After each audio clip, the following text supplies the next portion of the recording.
Sometime middle of this month, I was about to enter my car after service. I was about to go home and somebody intercepted me and said, I have to thank you very much. And I said, what for?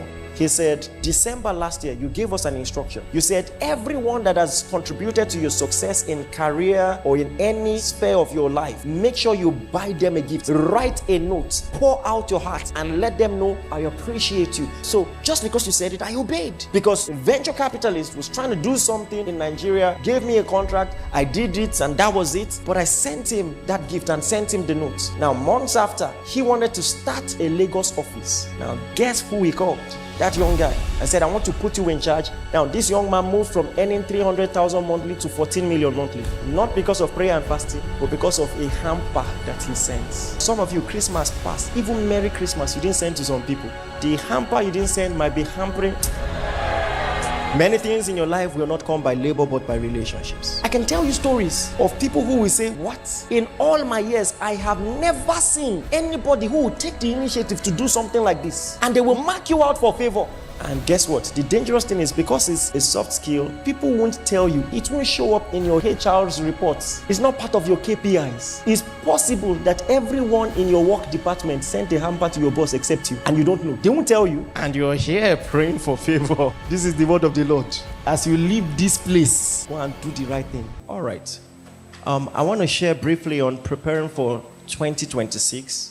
So you can call that the theme. That's not what I'm going to title it. I'm just letting you know that that's the direction. I'm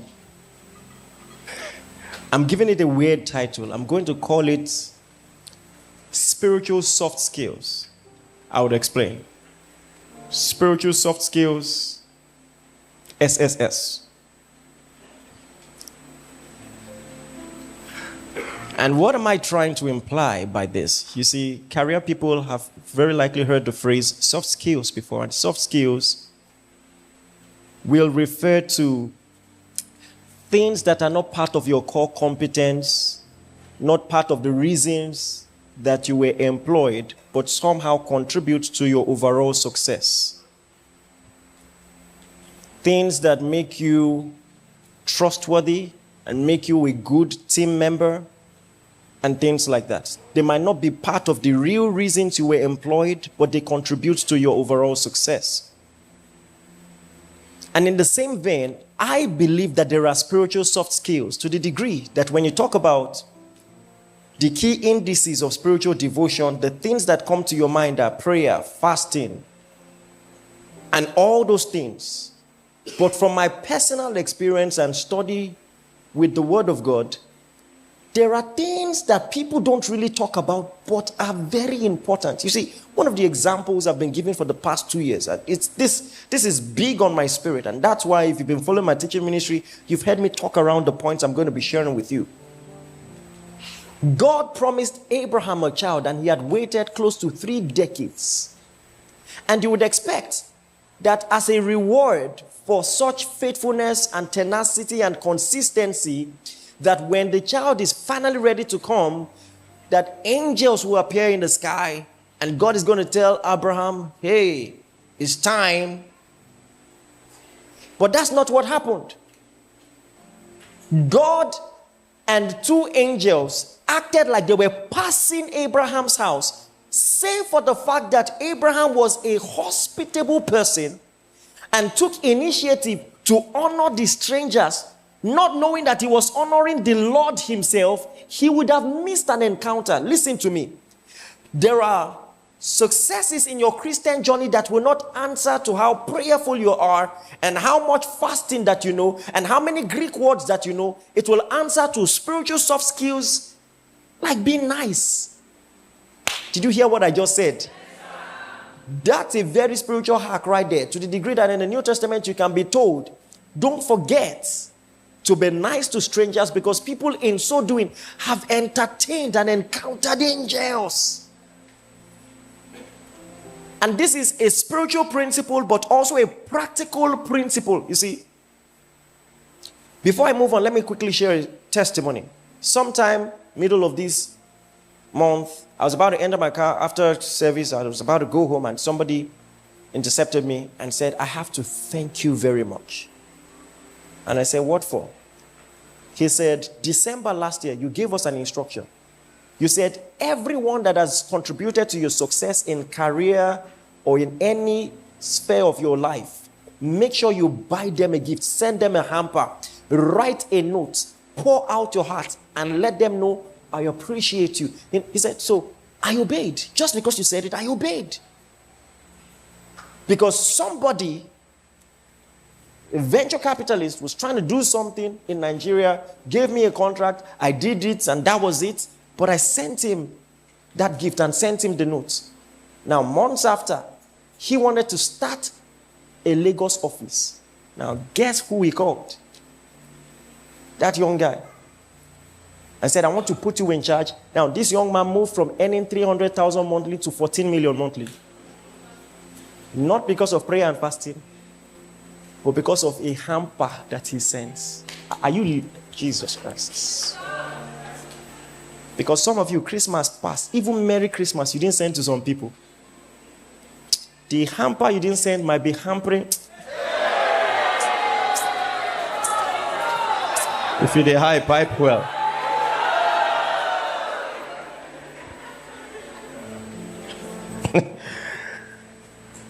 Listen, I'm jokingly serious. These are serious issues. This is spiritual soft skills. Because I know you found many people who know how to pray but are not nice.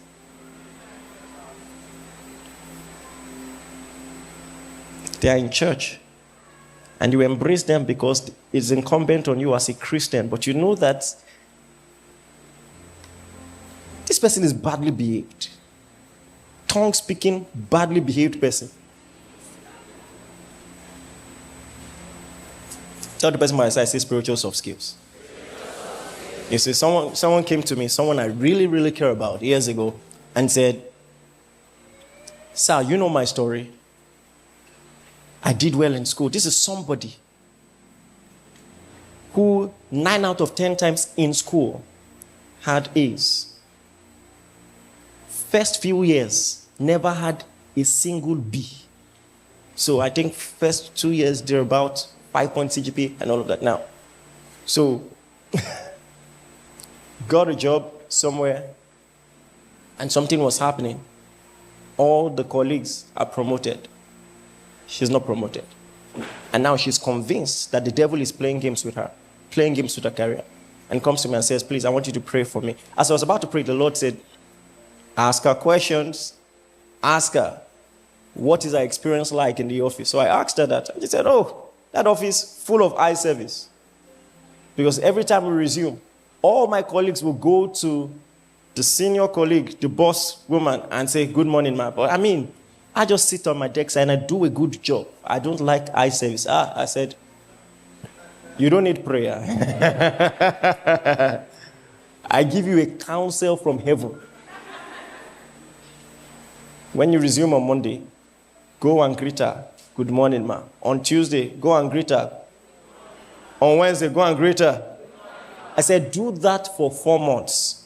If nothing changes, then come, I will pray for you.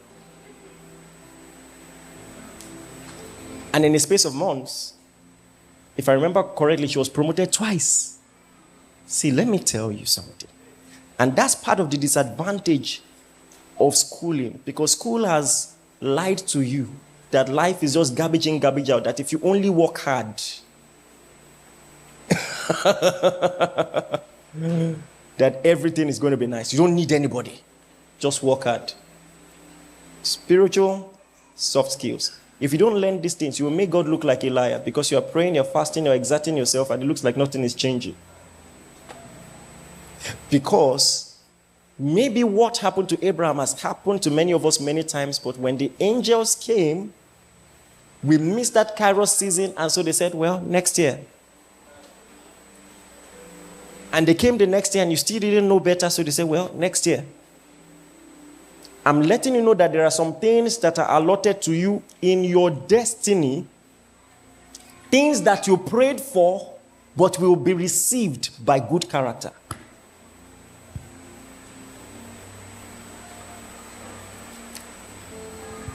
Hard skills may open the door. Soft skills will keep you in the room. And so the first one I want to mention, and I want to try to rush as quickly as possible. And from the flow of thought, you should already anticipate what the first one will be. It is honor.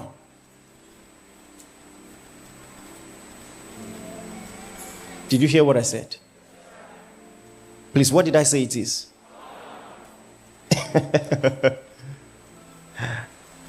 And I'm calling it a soft skill because it's surprising. Many people don't know this. They don't know it. And it's costing people a lot, and they don't even know. And unfortunately, our charismatic Pentecostal experience has made us attribute everything to spiritual attacks. So we don't even see what is happening. You know, I was talking to a very wealthy man who told me about a pastor he sent 100 million to, and the person responded with text, thanks.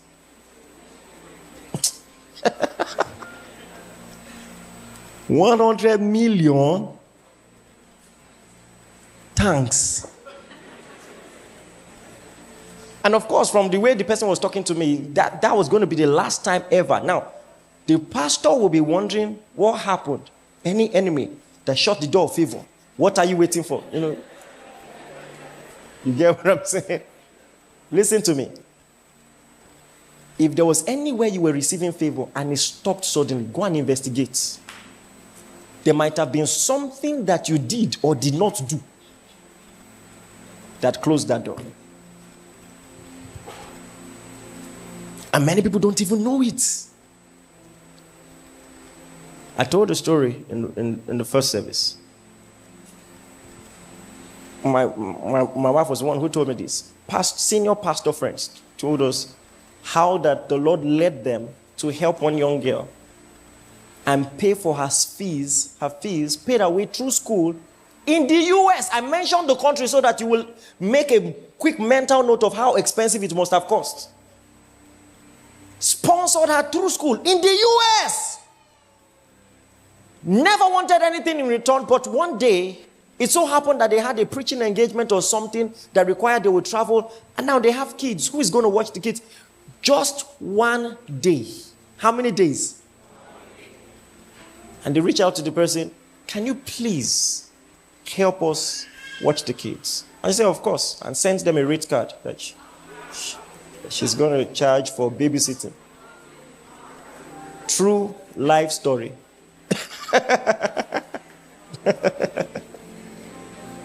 True life story. My wife is here.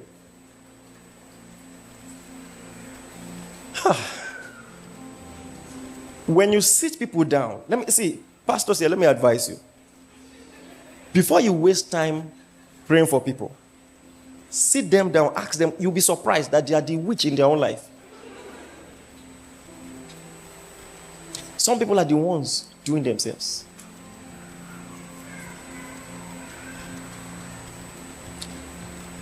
Study the Bible carefully. There is nobody that God did business with that was not a relationship expert. Think about it. And because what I'm talking about are soft skills, these are not the things that will immediately jump at you when you're reading their story. But now that I mentioned it, think through, like all these people like David, even when I'm reading the story of David, I hiss, like, bro, you are too loyal. Making excuses for Saul, defending him, crying when he died. Bro, what is wrong with you? What's all this? It seemed like too much Christianese for me. But maybe that's one of the reasons he was a man after God's own heart. Are you getting what I'm saying? They were men of loyalty. Think about Joseph. His brothers were convinced that his father was showing favoritism until the same Joseph goes to Potiphar's house and is favored. Goes to prison and is favored. Goes to the palace and is favored. Alas, it was something that Joseph had learned. Jesus. That even if God has said in your destiny that your brothers will bow to you, all the prophecies on Joseph's life were dependent on his ability to look at sad people in prison and walk up to them and say, why are you sad? I hope you know that that's what... Are you getting what...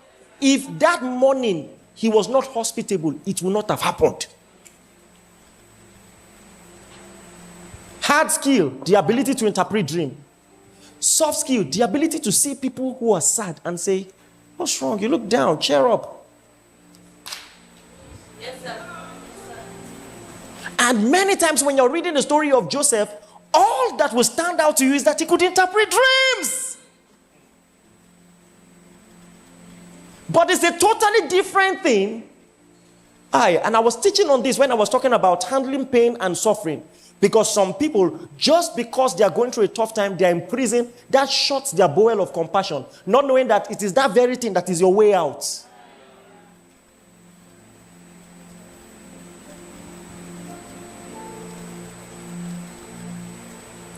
You are angry, so you transfer aggression. Talk to people anyhow. No difference. We have different justifications for it. You must learn to honor. If you don't learn what I'm saying, it will be as if prayer is not working in your life. I'm telling you the truth. Let me tell you something. If you look around you at all the successes in your life, and every single result is attributed to your labor, something is wrong. I believe in hard work. I'm hardworking. The Bible teaches it. But listen, some things, favor should supply them in your life. It is not everything that you ought to use your money to buy. Some of the things you are saving money for, relationships can give you for free. If you just learn what I'm telling you. And like I said, with that example, hamper. I can tell you stories of people who will say, what? In all my years, I'm talking about men of repute. In all my years, I have never seen anybody who will take the initiative to do something like this. And they will mark you in your mind, in their mind. Mark you out for favor. And guess what? The dangerous thing is because it's a soft skill, people won't tell you. It won't show up in your HR's reports. It's not part of your KPIs. It's possible that everyone in your work department sent a hamper to your boss except you. And you don't know. They won't tell you. And you're here praying for favor. Bro, this is the word of the Lord. As you leave this place, go and do the right thing. Go and do the right thing. Please, are you listening to me?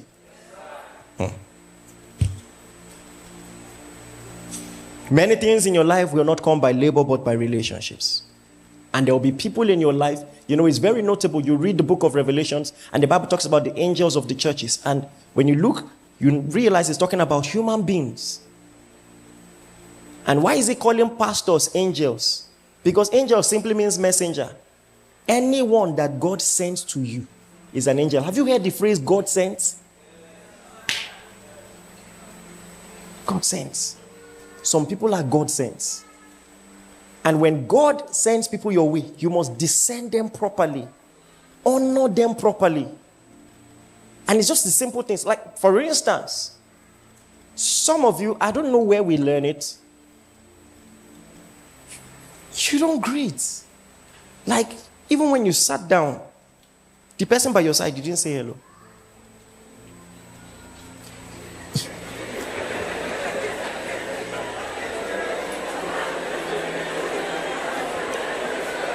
Listen, let me tell you something. The last time I was in this hall preaching, I said it in the first service, there was somebody who sat here, very unassuming, but of the top 10 tech companies in Nigeria, he funded 4 of them personally. If you know the amount I'm talking about, your head should be sparking. That's his career. He's an angel investor. You see that word again, angel, God sent. I will not be surprised if the person who sat beside him despise and did not. You can never tell from his dressing. And maybe the person did not say hello. So now, somebody by his side might be praying in that same service, Lord, favor, favor, favor. And when he sat down, just greets. Are you listening to what I'm saying? Many church people don't know these things. They don't know these things. Maybe the answer to the prayer you prayed standing up was just to greet when you sat down. That's it. Just greet. Or an icebreaker, a simple compliment. Sorry, I have to say that's a nice shirt.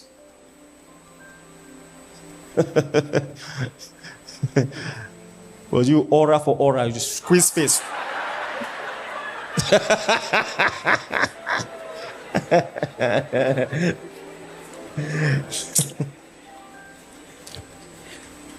Time is fast spent, so I'm going to move quickly. So let me break it down for you. 3 ways that you can demonstrate honor. You must learn to give gifts. Now, let me tell you, coming from a pastor, it should make more sense to you.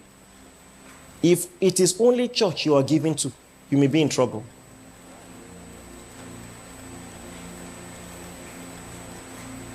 I'm glad you pay tithes and offering. But please, anybody instrument, do you know what it means? That maybe in that your office you could have been sacked and somebody who is not your blood relative that just likes you stood for you. Do you know what it means to have somebody in the executive, in the directorate that just likes you and you know has your back? That's not something to take lightly. You must honor. Oh boy. I'll tell you a story because, it's only fair since I said it in the first service. There's somebody who has been instrumental at many key points, in my life, especially recently. And I'm looking at this man. What can you give this man? There are some people you can't give anything. When I tell you there are people who have everything, I'm not joking. I mean it. I don't mean it metaphorically. Are you listening to what I'm saying? There are people who have anything they don't have, they don't want. So, as I was there, thinking, what can I do? Holy Ghost, what can I do? His son came back from school and ran, and, even the way the boy was talking, my mind was like, rich children. Because he just came. Dad, I finally figured out the dog I want you to buy for me. So my ear stood up. And I'm listening. So when I said dog, my mind went to Alsatian, Rottweiler, which one? But like I said, rich children. He said, Brichon Frisé. Oh, I thought it was only me. Brichon Frisé. I quickly Googled it. I found it in Russia. Here, I'm telling you for a reason. Listen, the reason you must appreciate what I'm telling you is this. Many people who do these things never say it. Brothers and sisters, I bought that dog from Russia. I found in 7 days it was in his house. Because there's nothing I can give your father, but there's something I can give your son.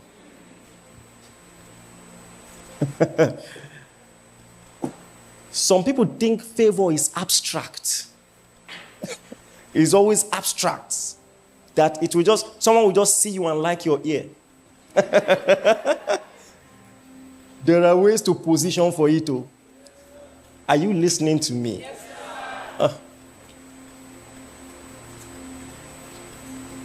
Yes, And there are some people, do the best you can. Just show that you care. Be intentional. It doesn't have to be a Brishon Frise. If I even still remember the pronunciation, or how it's called, well, I think I'm correct. But just do something thoughtful and meaningful.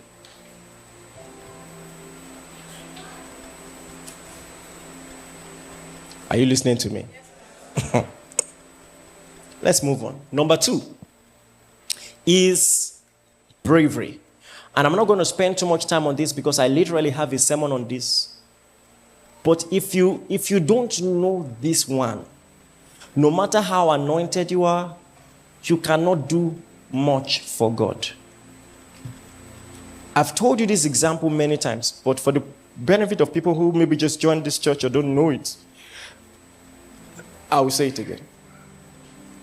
When God wants David to be king, he anoints David in the secret comfort of his home, and the prophet goes back. What happens from there on will not just be the function of the anointing, but will be the function of bravery, to the degree that when Goliath is bragging, David does not hear a voice from God saying, fight Goliath.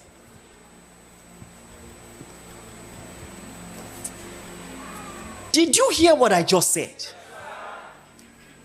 In case it never dawned on you, God never told David to fight Goliath. So it means that there are some things that are in your destiny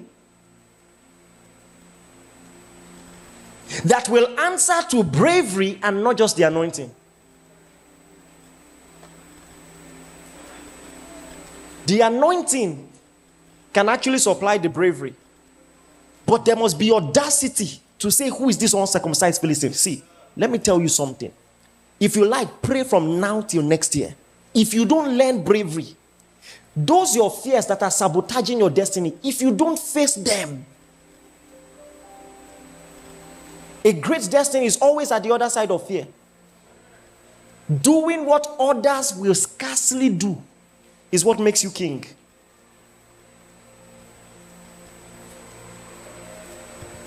Those who are too scared to die will never live.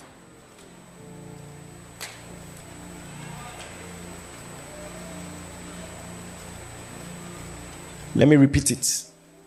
Those who are too scared to die will never live. I call it the paradox of purpose.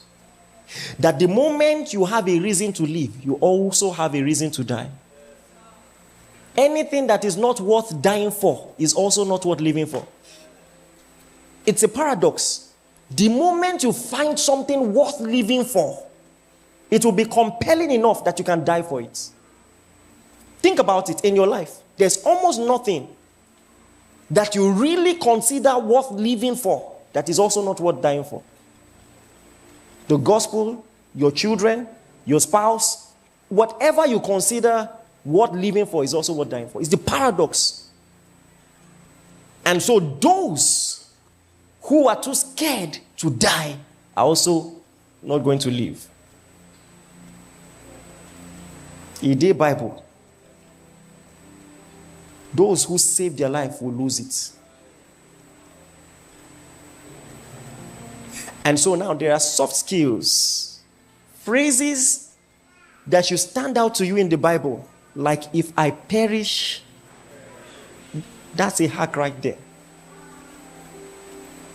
And Esther also didn't hear from God. It was just audacity. I'm just going to go. If I perish, I perish. I'm just going to start the business. And if it fails, it fails.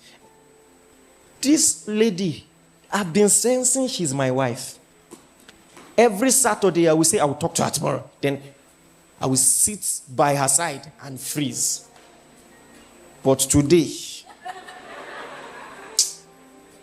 hear the word of the Lord. I did prophesy, you did laugh.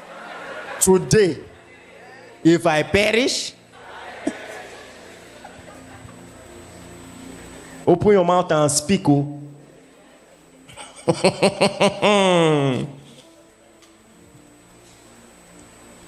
Other guys are not smiling. I'm just telling you. Sometimes I prophesy as if I'm joking. Are you listening to me? I illustrated something in first service, so it's only fair that I illustrate it again. Please come. So, imagine this ground level is the starting point, the vantage point for everybody. But now this is a young man who is just like, I graduated from school, but I'm still living with my parents. It's going to take a lot of audacity to get my own house and live by myself. But at least it's going to position me mentally to face my future myself and just realize that nobody is really coming to save me. I have to do this. So it's scary, but I'm going to take a bold step and rent my own house. And for most people, I don't really care if it's fully furnished or not. If it's a mattress on the floor, I'm fine. But guess what? Usually, when you now enter the house, you're not like, God, you helped me do this. I didn't die. I can as well furnish it. Some of you know what I'm saying, right? And then you took another step. You furnished it. And you were like, wow, this is nice. You know what? I'm going to stretch my faith. I want a car. Some of you know what I'm saying. And you, at first it looked insurmountable, it looked difficult, it looked impossible, but the moment you started looking, you now started seeing opportunities you never knew existed. That maybe there's one distant friend that wants to travel to a new country, wants to dispose of the car, doesn't mind you paying in 2.5 years, or there is one more payment plan somewhere or something. You know, now just because you opened your heart to it, now you're seeing opportunities you didn't see before. And before you know it, bam, you have your house and your car fully furnished. And then that's when it hits you. I have house, I have car. I can marry you. For many people, that's how it happened. Trust me, I know. I got married at 24. You should try it.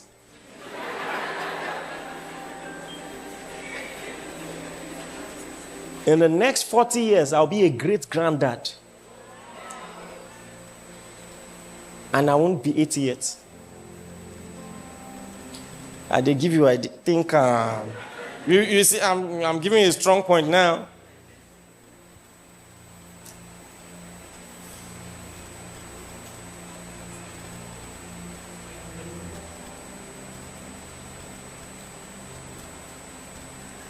The way some of you are going, your best friend, your son will be calling his son uncle.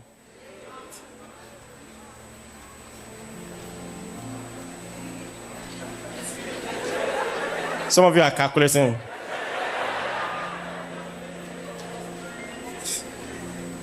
But all I'm illustrating to you is this. All he ever did was take a step. But there is something in creative miracles.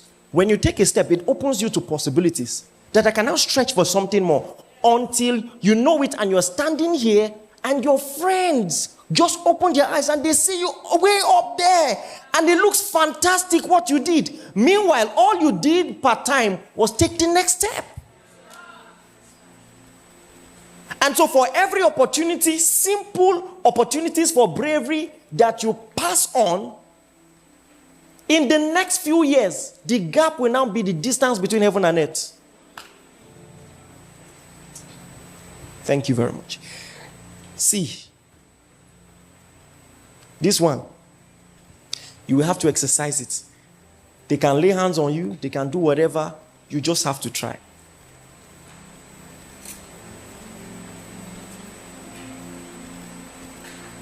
It's the story of my life. I don't know where God gave me that audacity from, but it's one of the best things he did for me. And I brag about it. God only tells me things he's sure he wants to do. Because if he tells me, even if I don't have the money, I don't have the network, I will write it down.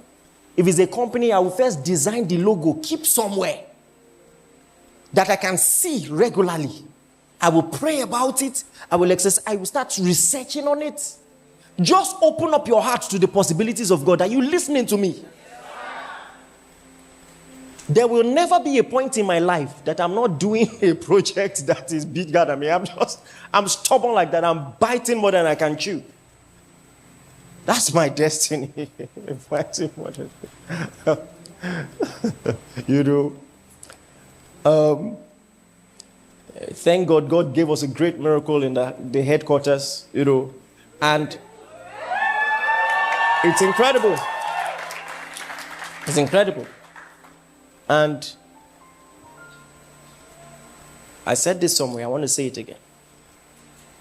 One of the leading pastors in Nigeria called me. He said, just in case you don't understand what God just did, understand this. Nobody in this nation has ever had this type of property at this age of ministry and at this age of the founder ever before in this country. He says, I've been around long enough to know. He said, what God just did with your ministry has never before in this country been done. That's what he said. So, yeah. And honestly, you know, something happened. We're having a carol service, and so I walked in, I sat in the lounge, and that's when it hit me. I said, bro, we are crazy. We really did this thing. You know, honestly speaking, that's what came to my mind. That we are crazy. We did it. And the truth is, we are not fully done. Some expenses sprung up on us.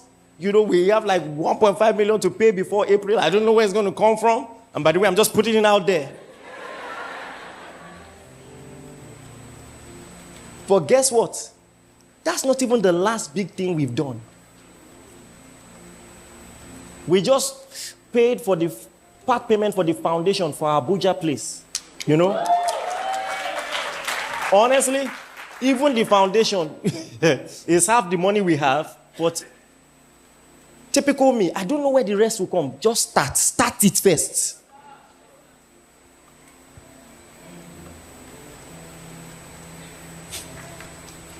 Listen to me. When God called me in school, I was not the only one he called, though. There are some others, when they saw the pressure, they just went to Zenith Bank. I'm telling you the truth. The way you're laughing, you're not making me feel bad. But now, fact that they give you.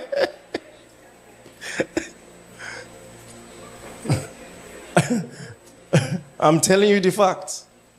We received the call the same time. We rejoiced about it the same way. But sometimes, the difference is not anointing, no. It's just hearts. Are you listening to me? Another example of if I perish, I perish. The 4 lepers at the gates. And this story is a spiritual parable of what happens in real life. That able-bodied people who don't take action will not see results. But people who are outcasts, kept out of the city because of their condition, they are called disabled people by society. But what was supposed to be a disability now becomes the advantage. They are at the gate because according to Jewish tradition, they are not supposed to mingle with the people. But that now gives them the opportunity for introspection in a way that people who are in their comfort zone did not consider. Why sit we here and die? If we sit here, we die. If we go into the city, we may or may not die. Well, if we're going to die, let's make it exciting. Let's just try. And some of you, that's what's missing in your life. Just try. And you're there praying, waiting for God to bless you. But it is until you take steps that God amplifies. Are you getting what I'm saying? Amplifies the sound of the step. It is movement that God blesses. Some of you have calculated too much, contemplated too much. You have done everything but act. Done everything. You know how much it will cost. You know what others are doing. Just do. And if you don't learn this, This time next year, you'll be at the same point. That's no prophecy of doom. That's just how life is. It's going to take audacity to do things that will change your life. Do you know there are people who are in relationships that will damage their destiny, and they know some people cannot speak up even for their own self. They can't speak up to save their life. They are in abusive relationships, toxic friendships, and they can't speak up. See, practice it now. Start speaking up for yourself. Some people just fear of the unknown, or just the audacity. Even for little things. One funny thing that happens is when people come to me and say, I'm convinced I'm supposed to be in your church. I saw a vision, this, that, blah, blah, blah, blah, blah. I'm convinced I'm supposed to be in your church. Well, why haven't you come? And what will people say? What will people say? You want to play that game with your destiny? Can never be me. Now, never. I have made up my mind to be authentic with my life choices.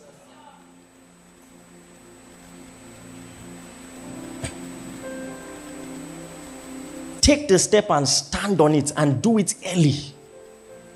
Because if you understand the way Kairos timing works, 1 year can alter your destiny irrecoverably. You may never recover. Never. In a ministry like this, 1 year is like 10 years old. If you go and come back, you're lost. I don't even know why I said that. That might be also for someone. But little decisions. I know what it's like to come into a nation like this, and because of the rent prices and just the cost of living, you're no longer entrepreneurial. You just want to have a job and get by. And now the folders of dreams that God gave you, they are getting dusty. I reject it for you.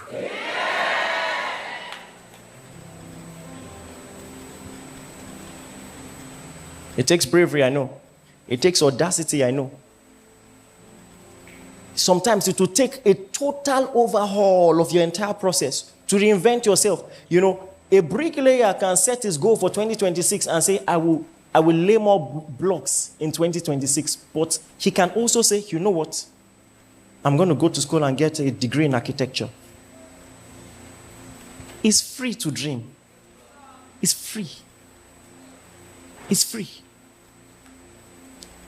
Bite the bullet. Is that the expression? Jump in. Just do it. Do it. Reinvent yourself. Re-engineer everything. Decide in the next 7 months I won't be the same person. Ask everyone who has known me since I clocked 18. What am I saying? 17. Since I clocked 17, maybe younger. I have set my gaze at what I was convinced was my destiny, and I never looked back. There has not been a year since then till now that I read less than 10 books. And I'm being modest. There are months I read more than 10 books. 1 month. I know life is full of surprises, ups and downs, but I've discovered something. With tenacity, when you just stay on it, life will yield something to you. I've discovered. Eventually, it won't always go as you planned.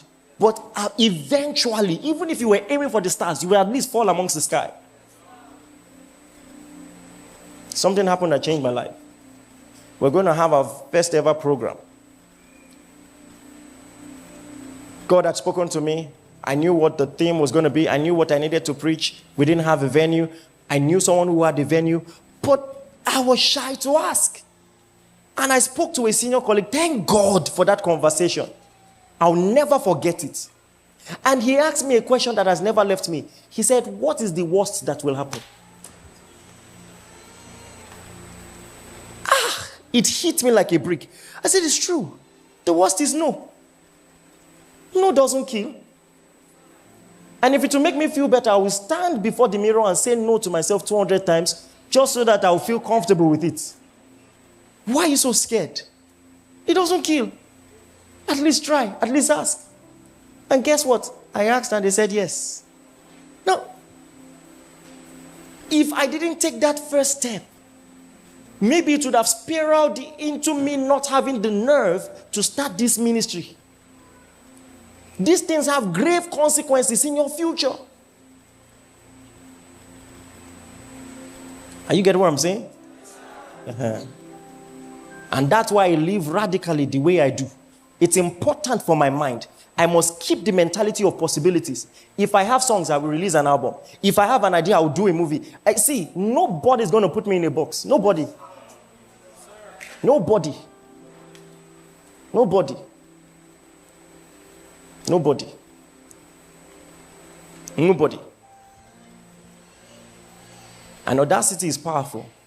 You can slice my life into 7, and each piece will still be powerful. Because if all I was a YouTuber, I'm not doing bad. If all I was a musician, I'm not doing that bad. Are you listening to me? Nobody's stopping you. You just need to want it badly enough. To be sure you're following, what's number 1? What's number 2? I'm laughing because I couldn't finish in first service, so I said, I'll be faster in second service. I'm even slower. I'm like, number 2, what? Anyway, have you been blessed already? Yes, number 3 is common sense.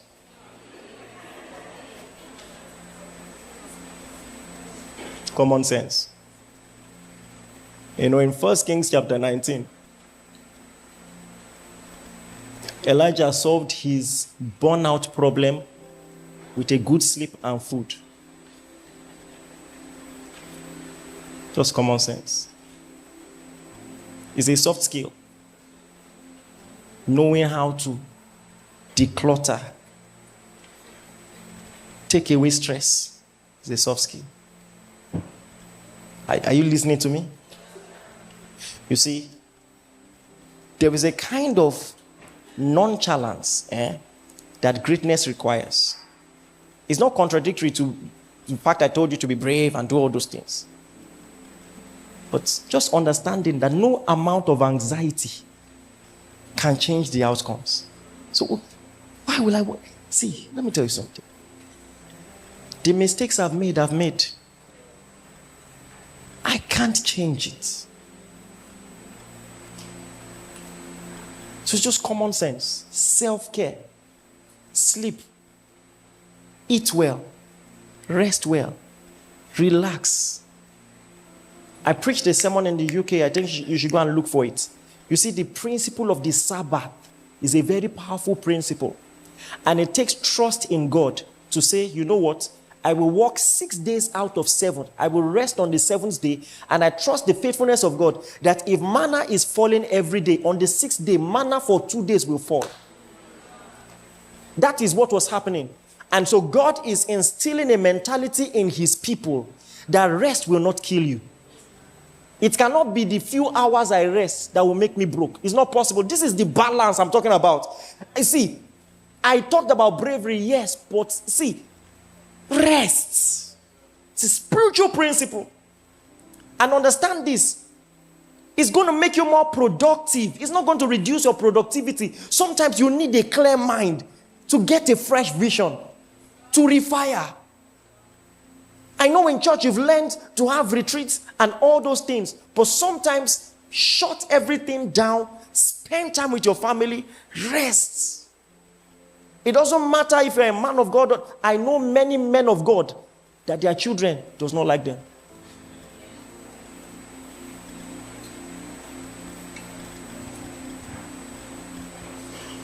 I made a vow. I love you all. I will not sacrifice my children for this ministry. I will not.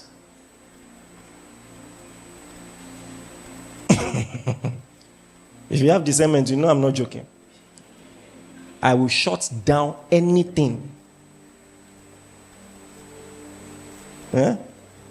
And the paradox is, when you put those structures in your life, there will be balance in your life. You do everything well. Eat well. Some of you, the way you eat, you are not planning long life. You are not planning to live long. It's not prophecy of doom. So put that structure in your life. Listen to me. If you want your knees to carry you when you are 70, go to the gym and start squatting. Are you listening to me? Don't just wish for it. Don't just pray about it. Train for it. It's common sense. Put those structures in your life. Discipline. Discipline yourself. Rest well. Eat well. When you work hard, thank God for savings, but take care of yourself. Invest in yourself. Replenish yourself. Are you listening to me? Stop all those stupid vices. Drinking alcohol. Even, listen to me, even people who are agnostic scientists are now telling you, it's not religious bias. According to research, there is no net positive advantage to alcohol, none whatsoever. All it does is reduce your lifespan. All. There is no good alcohol, not even red wine. I'm saying according to recent research. So why are you allowing peer pressure? There are a lot of good. It's branding that makes you think you have to drink that thing. Because there's water, there's juice, and they all taste good. Do you understand? But because you must hold red cup and feel like an adult,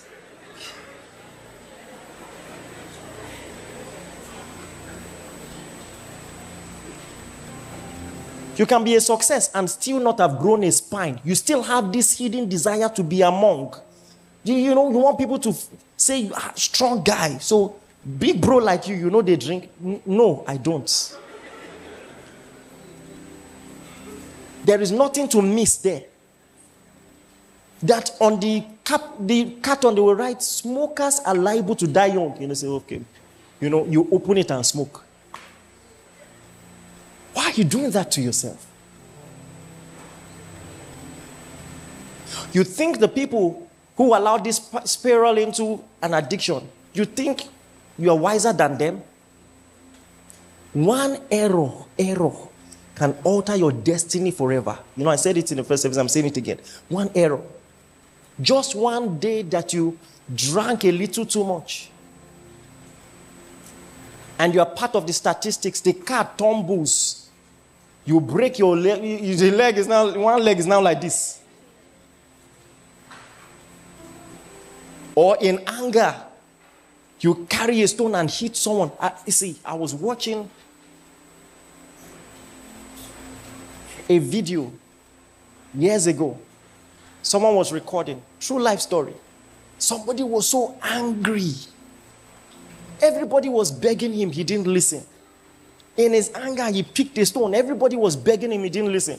And he carried the stone and hit the person's head. And the person fell down and died on the spot. There is post-anger clarity. Everywhere go first blow.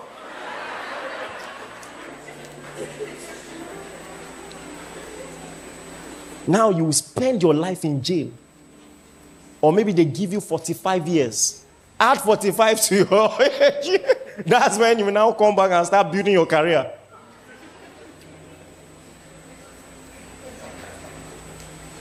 Share the words of wisdom. And that leads me to the next point. Emotional intelligence. It's a soft skill.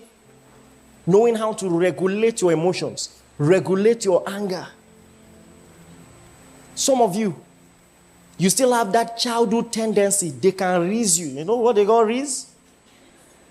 Somebody calls you a fool.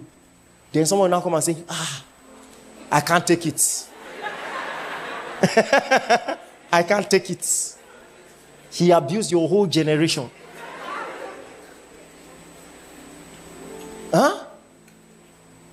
You can't handle that. I've said it, I'm going to teach on this in February, because listen, if you don't know this, you know you can be very brilliant at work, but nobody likes working with you. You will lose contracts because of this thing.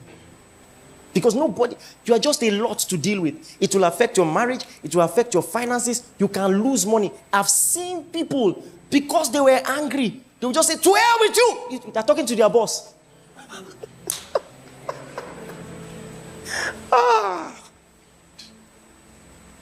So you will see, let me tell you, I don't have time to talk about this. It's a soft skill that will affect your destiny. Invest in knowledge. Buy books on emotional management. Study yourself. Why do I react this way? What trauma is feeding this? Research on it.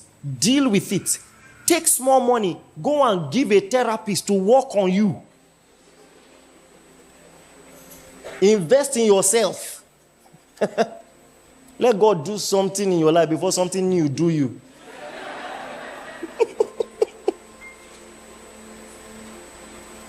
Are you listening to me? So what's number 1? What's number 2? What's number 3? What's number 4? Number 5 will be financial education. I'm not going to talk on that, but please study. See, you can have an MBA and be financially illiterate. Because what school teaches you is how to manage the money of rich people. It doesn't teach you how to be rich. Go and learn the real secrets of money making. Are you listening to me? We're having a program algorithm. There's a fantastic man I found, and I recommended him to your pastor. He said he was a bank executive, and he had an MBA only to discover he didn't know about money.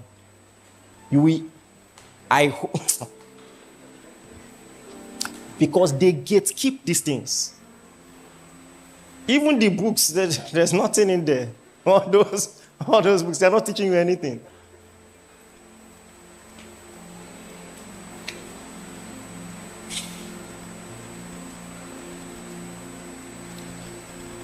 The next soft skill I'm going to touch on, I'll be done in 6 minutes. And I think I want Minister Awonos to just, even if it's 2 songs, to lead us in a brief session. The next thing, very important, is you must learn to be teachable. I think I can even end here. You must learn to be teachable. If you cannot receive feedback, you are in trouble. You are in trouble. You are in trouble. And it makes me paranoid, because the feedback that you would have received and adjusted your life early, you will now wait until life shows you that you had been wrong all along.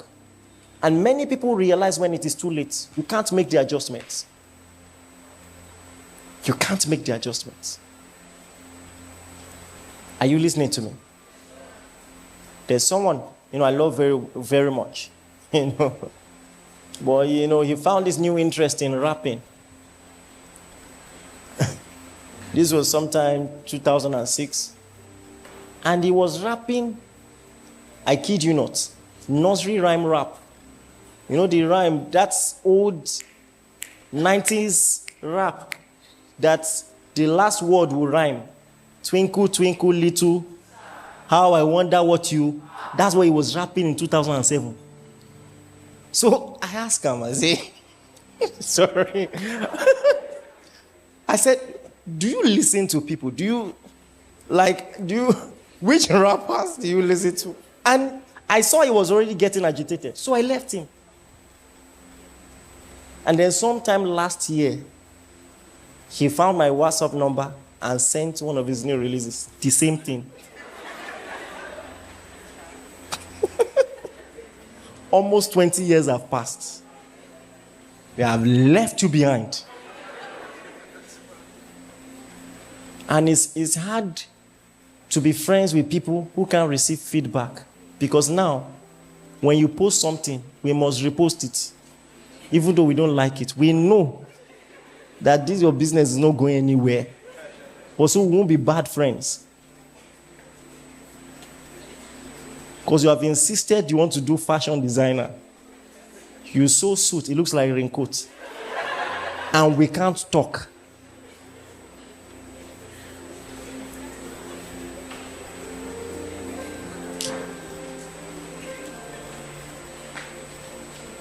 Can I tell you something? Learn to receive. In fact, I don't wait to receive it, I ask. My pastors are here, those who have been with me. I ask, how was this sermon? Was it clear? Could I have done better? What can I improve? I ask, I don't wait. Do you know, there are some people you can't even give that feedback. There are people in church that correct my grammar. Not everybody, no, don't say. You sit and hear the word of God. There are some people, but believe me, there are some people I have told them, anytime you hear me pronounce a word the wrong way, tell me immediately. It happened last week. Nobody say I did happen like that, but you get. But I just want to improve. Stay teachable, stay hungry, and keep improving. Otherwise, the world will leave you behind. Especially at this time we're in. How many of you grew up buying kerosene in your house? When was the last time you heard someone use kerosene to cook? See, I'm letting you know that in one generation, something can go extinct. So it means that there are some things you are doing now that are already going extinct. Some of you, your job, better get side also. The way AI is looking at you. I wish I was joking. I wish I was joking. Let me shock you. I'm sure many of you did not know this. You heard the theme song for Reboot Camp. Who can stop this move? How many of you did not know that it was AI? Raise your hand. Aha.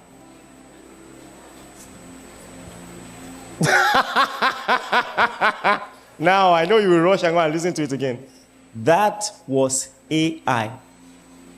None of our choristers voiced it. Pastor Pride, did you know?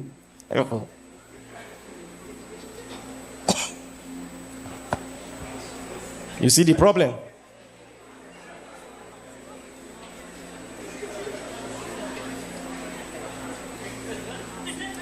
These are the days of the sons of Issachar. You go need understand times. Because your job has finished. You just don't know it yet. Right now, you don't have job. It's not just obvious. It's not just obvious. What is your job? Research assistant.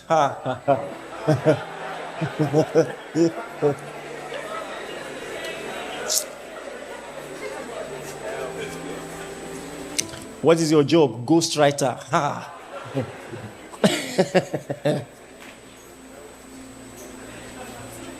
Stay teachable and learn to reinvent yourself. What is number one? What's number two? What's number three? What's number four? What's number five? What's number six? Listen, that number one, make sure this year does not run out without you buying a gift and appreciating some key people who have contributed to your life. And let me just chip it in. It's also a spiritual law. Honor your parents. Deliberately honor your parents. Deliberately. Are you listening to me? Please stand to your feet.